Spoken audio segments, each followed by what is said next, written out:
Baby blackbird rescue is entering week number 3. It's See? really warm. She's like, oh, I don't mind this at all. I'm gonna see if she... We have had the bird for 2 weeks.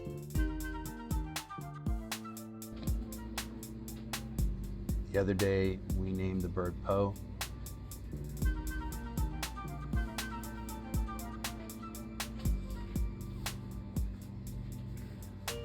We started feeding the bird worms and other appropriate foods while she's still weaning off her feed.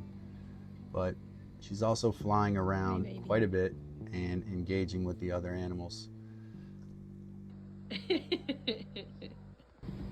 This can be nerve-wracking at times. I feel like the bird's parent, so I'm always worried about injuries and interactions with animals that she shouldn't be interacting with.